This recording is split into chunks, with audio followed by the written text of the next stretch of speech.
This is the New England Journal of Medicine COVID-19 update for July 15th, 2020. I'm Stephen Morrissey, managing editor of the journal, and I'm talking to Eric Rubin, editor-in-chief, and Lindsey Baden, deputy editor. Eric and Lindsey, it's pretty clear that the COVID-19 outbreak is going in the wrong direction in the United States. We have a record number of cases in many states and in the country overall. The public health response hasn't been adequate to control this disease. In fact, it's not clear that there's the political will to actually control it. It looks increasingly as if we're going to have to turn to technological tools to make a difference. And this week, we published work on one of those possible tools, an early vaccine candidate. What did we learn? Steve, the study that we published was on a vaccine that was based on messenger RNA or mRNA. This is an interesting technology. It works by encoding an antigen in mRNA. In this case, the antigen was a viral spike glycoprotein, which is a protein on the outer surface of the virion, the viral particle. And the mRNA is introduced into cells and transcribed and translated in order to amplify the production of the antigen, of the spike protein in this case. Now, there's a twist to this one, which is the spike protein has two different states, a pre-fusion state and a post-fusion state. And what's located on the viral surface is the pre-fusion state. So the investigators made modifications in the protein to lock it into that state so that it wouldn't collapse into the post-fusion state. And so it would look most like what's on the virus, which is what the immune system can see. And so the hope is that that might grant protective immunity. So this was an early phase trial, a phase 1 trial, right? That's right. And phase 1 trials are primarily designed to test the safety of an intervention. And this one, like other phase 1 trials, used escalating doses of vaccine. And in this case, they administered them on day 0 and then 4 weeks later on day 28. And it was primarily designed to look at what adverse events would develop. For vaccines, one of the primary adverse events is something that we call reactogenicity. That's the side effects that develop immediately or shortly after vaccination that are due to the inflammatory response that's induced by the vaccine. There are a couple categories of these. Generally, there are local reactions at the injection site, but there are also systemic reactions, which are usually febrile syndromes accompanied by myalgias, et cetera. So phase 1 studies are really designed to allow investigators to choose the appropriate dose of an agent to be used in further studies, more advanced studies. So this was not designed to look at efficacy, but there are clues from such trials. And in this case, the investigators looked at various measures of the immune response to determine the effectiveness. So what are the takeaways? I think there are 3 major takeaways. First, that there were no serious adverse events among the 45 patients who received the vaccine, though there was one patient who withdrew after the first dose due to development of urticaria that may have been related to the vaccine. There were more minor reactions, local injection site reactions, and some people developed systemic symptoms after the virus. These generally occurred more often after the second vaccination, which is common, and with the higher dosage groups. The symptoms weren't that severe, and they were fairly typical of what's seen from other vaccines. So it's reasonably well tolerated. It looks like other vaccines, at least in the small group of individuals. The second takeaway was that all of the doses elicited antibodies, and as the vaccine dose increased, people developed higher antibody levels. The investigators measured antibodies in multiple different ways, including 2 different ways of measuring virus neutralization, measuring its ability to block infection of tissue culture cells. And everyone developed these neutralizing antibodies. And in general, those neutralizing antibody titers, and in fact, all antibody titers, were higher at higher vaccine doses and also were able to neutralize virus better than convalescent serum, than antibodies taken from patients who actually had natural infection, which suggests that it's conceivable that vaccines might work better as protection than natural infection. And finally, the investigators looked a bit at cell-mediated immunity. Vaccines can induce 2 different kinds of immunity, both humoral immunity, which are antibodies, and cell-mediated immunity. And they did see some T-cell responsiveness And that type of T cell responsiveness was a Th1 response, which is the kind of response that we think might be helpful in preventing infection, and not a Th2 response, which is thought to perhaps lead to increased viral replication. So it was the kind of response that we need. But of course, the huge caveat to all of these efficacy findings is we don't know what protective responses look like. So while these are encouraging responses, we don't know if they correlate with protection against disease. It's clear, though, that the vaccine did what it was designed to do. It induced the kinds of responses that the investigators had hoped. So, Eric, I agree these data from the phase 1 study are quite interesting. As you know, I'm involved with the NIH, with NIAID, and the path to develop the phase 3 clinical trials. And the NIH is working with the major companies developing the vaccines because this is the way to bring it forward rapidly in public-private partnerships. And as such, I was uninvolved in any of the process assessing this paper and saw it for the first time last night. And those data, as I said, are quite interesting and encouraging. But the point you make is a very important one, which is we don't know what a protective immune response is.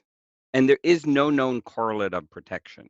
However, modeling in light of what natural immunity looks like, leveraging in vitro data, are ways for us to infer that the vaccine elicited immune responses may be protective. Whether it's more protective than natural infection is certainly a hope.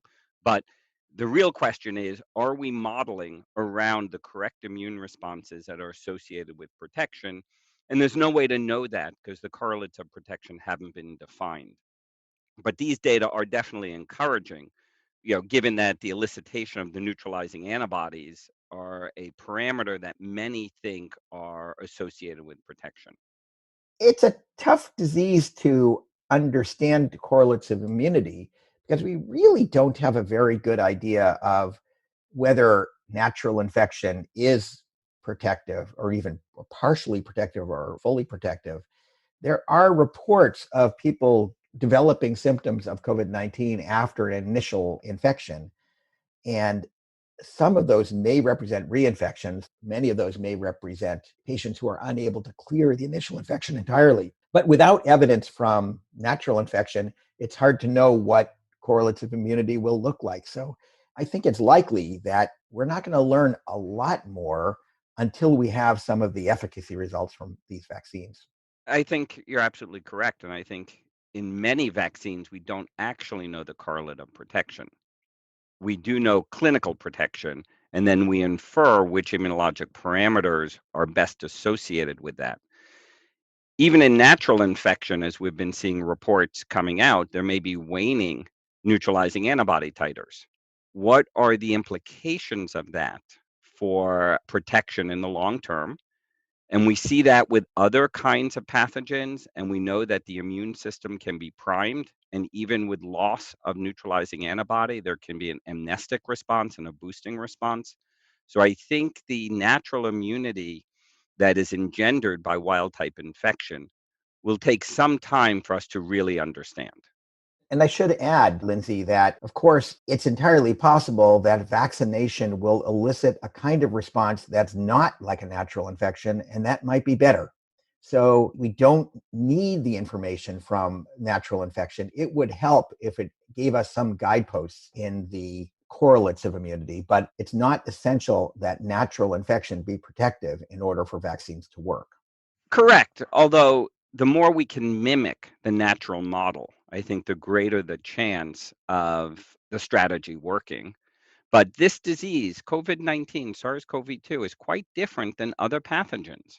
And so there are aspects of it that I think mimic the typical host pathogen interaction with immune elicitation. And there are aspects of it that are surprising us, such as the endothelial damage, the nature of the delayed inflammation, the thrombotic diathesis. So there are elements of this organism that are somewhat different. Whether or not any of that plays a role in the type of protection needed to prevent infection or to prevent the consequences of infection are unknown and hopefully won't be relevant. But there are differences, and in time, hopefully, we'll better understand the relevance of these differences. And can a vaccine elicit an immune response typical of immune responses that we've developed with other vaccines? And does that become adequate for protection? And the hope is that that will be the case. There's a strong rationale for that being the case, but time will tell. Just to expand on that a little bit, I think one of the unusual characteristics that people have looked at that might be true is that antibodies, at least, don't last that long for this infection. I think it hasn't been terribly well documented yet, but there is a feeling that there aren't persistent antibody responses. But I want to go back to what a vaccine would do as opposed to natural infection. It's not unlikely that a vaccine could produce a persistent antibody response where natural infection doesn't. We'll have to see.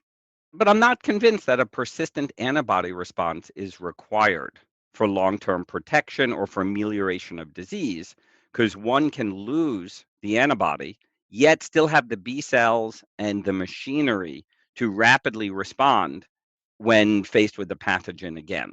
And so one could imagine that one loses the antibody response, subsequently gets infected wild type, but yet does not have significant clinical illness.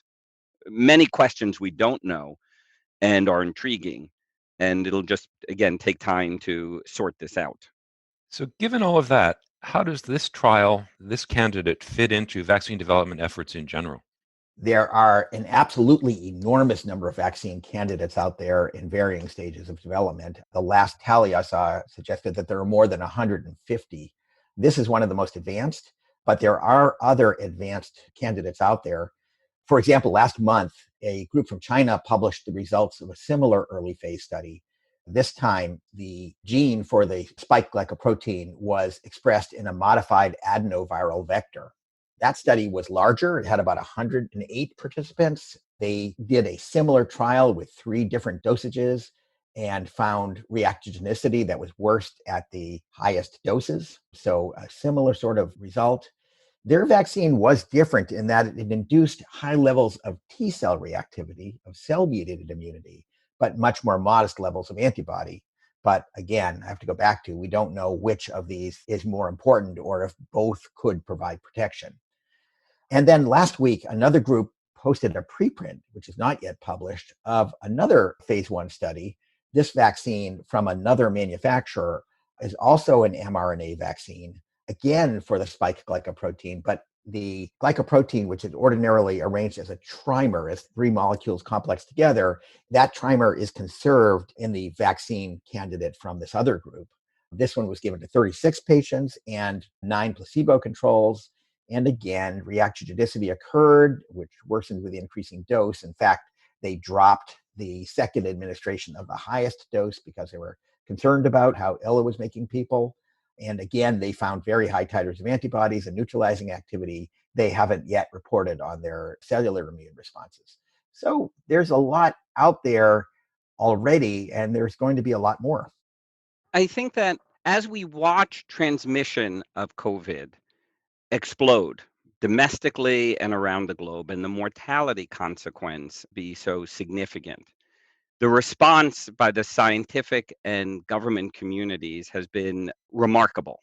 The US government, for example, through BARDA and the NIH, have put substantial investment into developing countermeasures, treatments, as well as vaccines. And I think the latest WHO comments are over 100 vaccine candidates, dozens have gone into people. And through this collective public response, some could say it's too slow.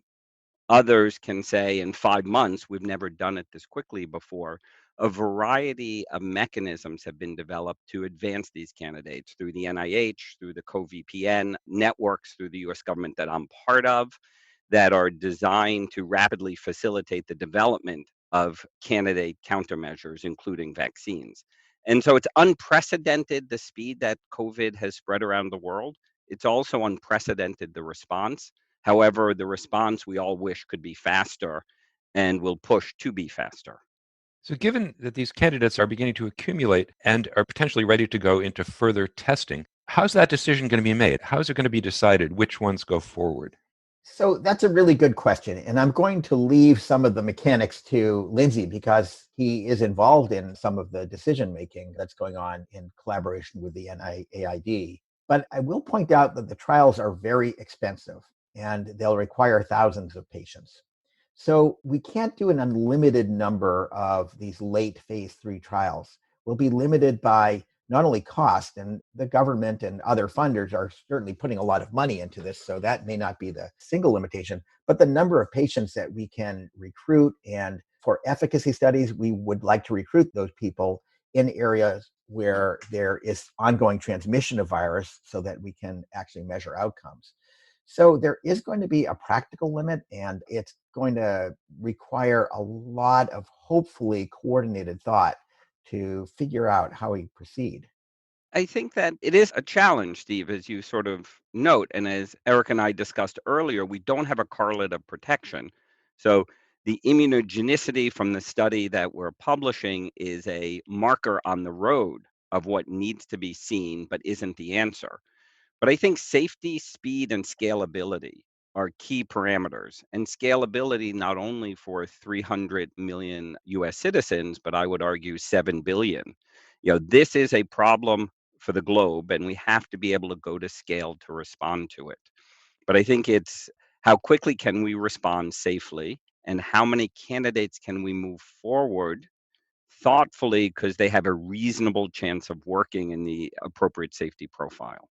Steve, this particular vaccine, which is made by a company, Moderna, the trial was done by the NIAID, is going to undergo phase 3 trials pretty soon. They've publicly announced that they'll be starting in a couple of weeks. And Eric, in interacting with my colleagues at the COVID Vaccine Prevention Network and NIAID and Dr. Fauci, there is an incredible energy to move as many candidates forward as quickly as possible, given the urgency of this problem, the degree of transmission that we're watching going on around the country. And many of us, myself included, believe that a vaccine will likely be a critical element to thwart transmission of the virus. And that needs to be developed as quickly as possible. And these phase 3 trials are the only way, in my view, to know if it works or not. And so we have to be positioned as a nation to do them quickly, as a globe, really, to do them quickly. There's another step beyond doing the trial, of course, which is producing the vaccine. And Lindsey, you alluded to the practicality of that. I think that one of the determinants of what we move forward with is what can be produced at scale, but also how quickly we can do that and when we should start doing that. The US government and other governments have been investing in some of these early phase candidates to scale up production already, even before phase 3 trials have started. And so there are people placing bets right now on what at least has a chance to work. It's a lot of money. It's not unreasonable given the cost of the COVID-19 pandemic, but there are only so many bets one can place. Well, Eric, as Dr. Fauci has said, and I think I heard him testify before the Senate on this, and I completely agree, there is no shortcuts on safety in any of these trials. However, developing a vaccine from a 5 to 10 year process to a 5 to 10 month process means that we can accelerate certain elements of it, and where we can take risk is financial. And manufacturing vaccines to scale, hundreds of millions of doses, can be done after an efficacy signal and take several more months, or it can be done while one is generating the efficacy signal. So if there's an efficacy signal, one is ready to deploy the vaccine shortly thereafter. If there is no efficacy, then that is wasted money. If there is efficacy, then months are saved. And that's a societal balance that we as a community have to decide if that's worth it. My own view is I think a couple of $1 billion to manufacture several products that have high scientific reason to work that saves months is probably worth it given the $1 trillion catastrophe that our economy is facing. But that is a worthwhile, debatable position. But we as a community have to decide what is the value of time versus cost. So, what are the big questions that are facing us? So there are two big questions. Does the vaccine work and is it safe? I think we know some of the answer to part one, to the does it work question. we can make vaccines, and probably multiple vaccines, that elicit the kinds of responses that we generally want vaccines to elicit. And I suspect that this early success here will be followed up by many other successes using different sorts of strategies to elicit antibody responses or cell mediated immune responses. So that's a big hurdle to overcome. But as we've said, we don't know if these responses correlate with protection yet. So that efficacy signal, we are only going to learn from these large phase 3 trials that are starting now. So that remains a big question. Just as importantly is whether or not these vaccines are going to be safe. And there's no real way of telling without administering them to many thousands of people. So there's not a shortcut to safety. We just have to do it and observe carefully and see what happens. The problem with vaccines, as opposed to many of the other interventions we use in medicine, is that they're given to healthy people. And even a low rate of bad outcomes can be unacceptable, even for such a severe disease. And we can't see low rates without trying it in a lot of people. And then the other big question that we are always faced with, when are we going to have a useful vaccine? What's the timeline looking like now? I'll weigh in first, not tomorrow. Lindsey, you want to add anything? Eric, I think that it is, as you've already alluded to, there's no way to predict what works. So we have to do the rigorous science to determine what works. So I think that the rate limiting step, in my view, is conducting the phase 3 trials to determine efficacy, because other elements such as manufacturing to scale have already been considered, and that timeline has been shortened. So it's the speed of the efficacy trials in the shadow of the speed of the outbreak. And unfortunately, the speed of the outbreak is scary, to put it simply. And just to get back to the previous point, I'd say efficacy and safety. And there's no shortcut for safety. You just have to administer a lot as well. No, you're absolutely correct. When I say efficacy, I absolutely mean efficacy and safety. They go together. And Eric, your point that vaccines are given to healthy people without disease creates a very high safety bar appropriately. And that will be part of the critical path trials. Thank you, Lindsey. Thank you, Eric.